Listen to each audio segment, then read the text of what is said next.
Who are you listening to? That's the topic of today.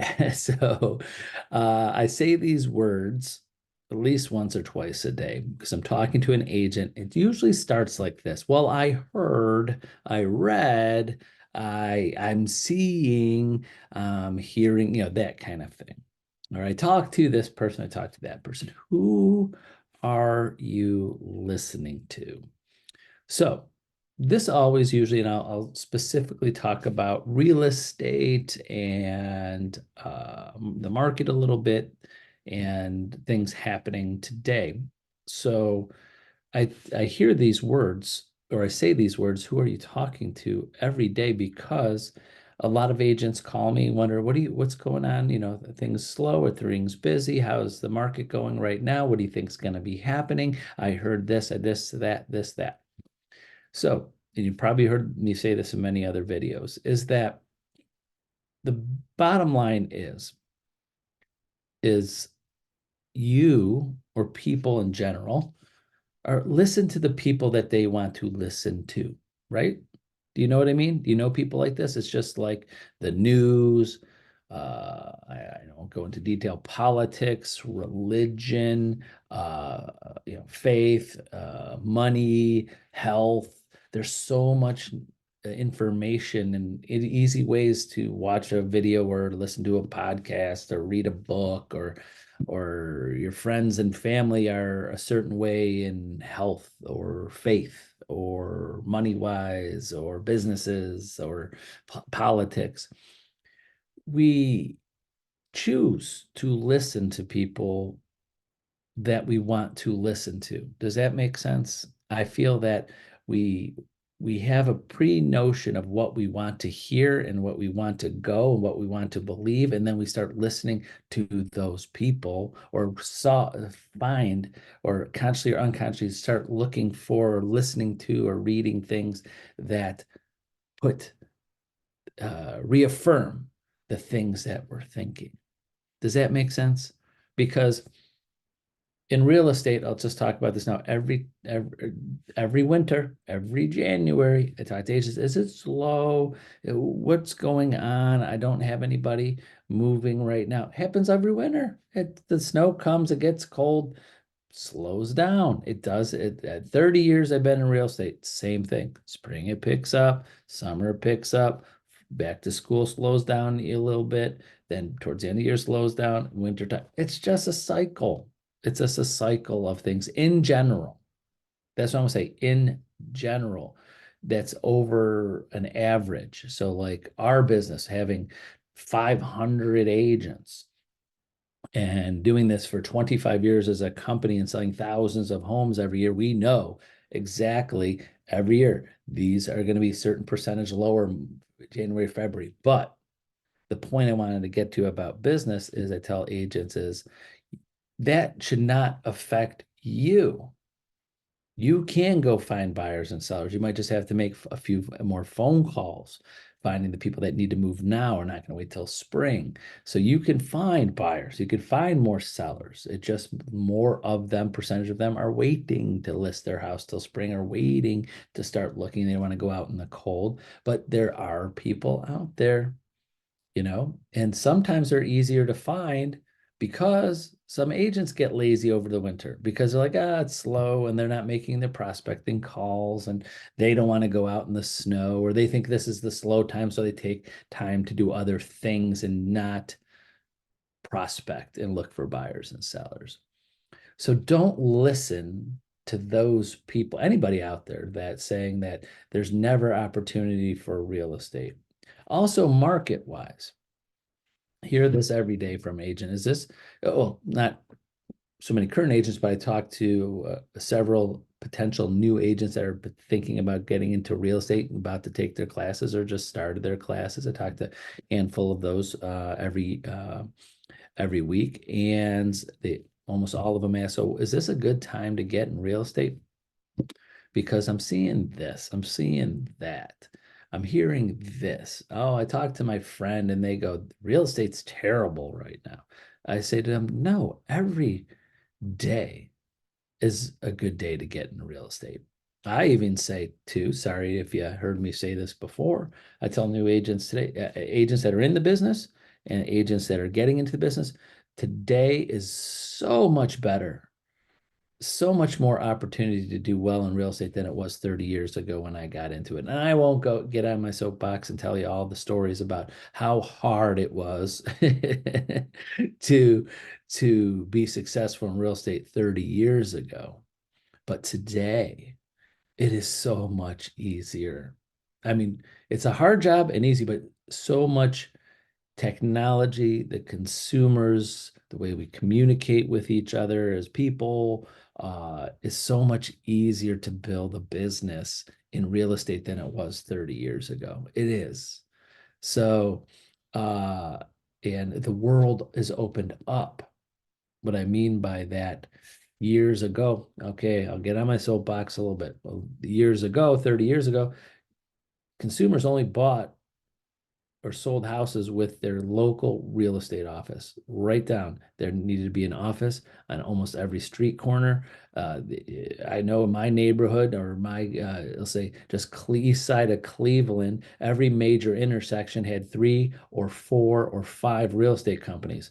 I know. I remember the first real estate company I worked in 1992 was there's 1, 2, 3, 4, 5, 6 major real estate companies, minimum 6 major real estate companies with storefronts on the same intersection.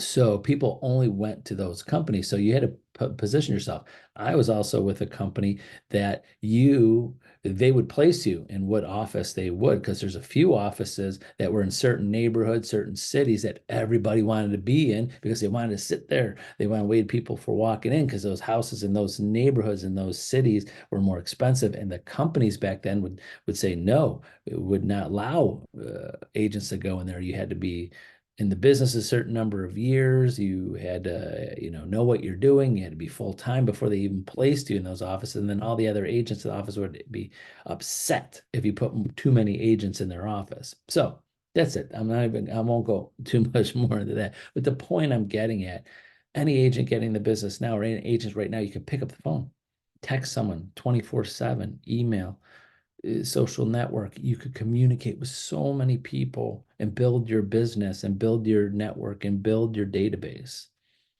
But back to the topic at hand is who are you listening to?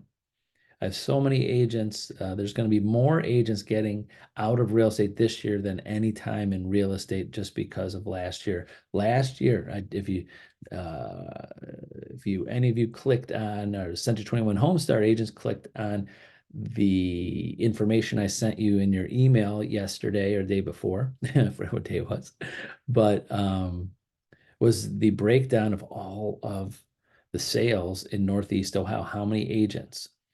25% of agents had 0 or 1 transaction. That's it. There's more because I pulled up a list of active agents right now. A lot of agents, hundreds and hundreds and hundreds of them, have already gotten out of the business between the end of last year and now. So and they had 0 sales. So a lot of them got out. So that's a little higher. But I know for a fact that over 52%, 51, 52% of that's based on the numbers I ran.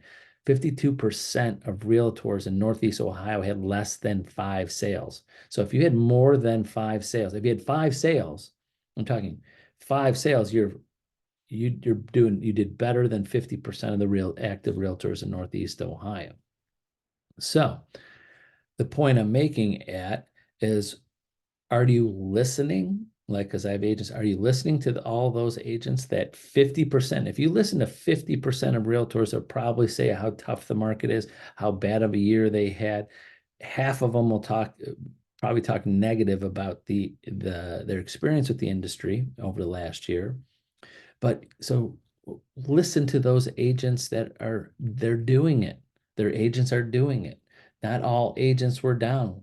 A lot of our agents were up last year. I would say we're about 50-50. I could really go down all the agents. I pulled our office numbers right down the middle. All the agents have been with us over a year. It's hard to tell because when I see agents that joined us 6 months ago, they show their production, and I don't know what their production was before that. But agents that have been with us, let's say at least 2 years, I could see between 2023 and 2022. It's about right down the middle. I have some agents that are way up. They're doing much better than they were the year before. And I have some agents that are down a little bit. No one's down a lot. I don't have anybody that just completely, but let me say this, just to be clarified about the a lot is if you're the typical part-time agent, which is totally fine. I have great agents that are selling 3, 4, 5 houses a year, and they love it. They love it and they do a great job. So kudos to you. You do a great job because that's what you want to sell. But some of those agents I saw that usually do 4 or 5 houses a year might have only did 2 houses last year. So is that considered way down? Maybe to them because they're used to 4 or 5, but I don't look at that as way down. I'm talking about my agents that usually sell 40, 50, 60 houses a year, and now they only did 10. I don't have anybody like that. I don't have any of our top agents that are usually selling 30, 40, 50 houses a year down to like 10 that totally fell apart last year. That's not happening. So overall, basically like as an office, overall, I think we were down about 16%, which was better than the national average and better than I thought we would be. So thank you to all of our agents. But we're back on track to a normal market. We expected that. So the point I'm getting at is back to the topic. Who are you listening to?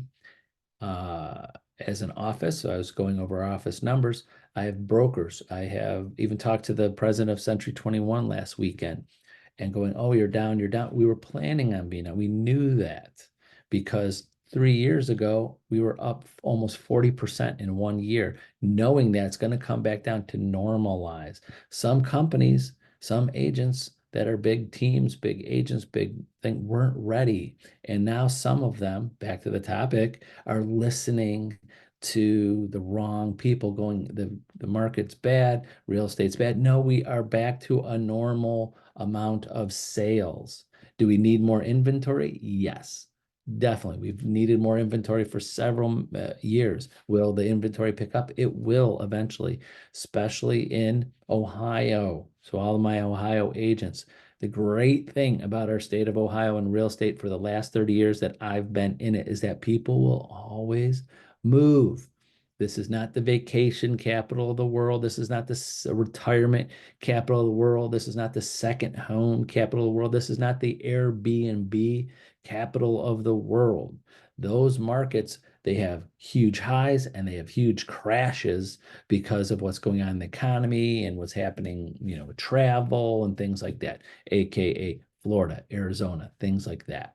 Because I've friends that are brokers and agents and those things, and it's all over the place. They never know where the next year is going to be, how many listings, how many buyers, where the prices are going, because it's all relative to the economy and things like that. But here in Ohio, which is great, it's all about people. New job, getting married, divorced, passing away, retirement, moving out of state, new jobs, things like that. It's just normal people moving that it will always keep moving forward. Just how fast it never stops. There's never going to be, knock on wood, a market in Ohio where all of a sudden we have all these houses and no one's buying them, because they're just sitting there because we don't have communities where people, like, just give you example, there's communities in Florida and Arizona that are just every other house on the street, every house in the neighborhoods for sale now because they sold all the houses to people for investments, and now they're not renting them out as much, and now everybody's trying to dump a whole neighborhood of houses. That doesn't happen here. Those type of things don't happen in Ohio, as far as I've ever seen. So you tell me one, I don't know any neighborhoods in Ohio where every single house is a vacation rental. So, but last time I'm going to say it, who are you listening to? Are you listening to the people that are saying negative things about real estate and the market, and you're listening to them, and it's hurting your business, and it's hurting your gratitude, and it's hurting your ability to get your job done because you're just feeling like the negative, or are you listening to those agents that are going, this is great, this industry is great, the market's great, the opportunity is great, and helping people buy and sell houses and moving on with their lives good, in a more positive way is good. Who are you listening to? And listen to the right people that you want to listen to. But first, like I started this, sorry, I got off on so many tangents, like I always do, is start thinking about what you are looking for to listen to. What are you looking for? What are you listen, what are you keeping your ears out to? Are you keeping your ears out and your eyes open to read things that are negative and listen to things that are negative? Or are you keeping your eyes open to read and ears open to listen to positive things and being grateful for the opportunity you have? So sorry about the long video, but remember, I'm here for you. Call, text, email me anytime. Happy to put you in my schedule and help you out with whatever you need. Bye-bye.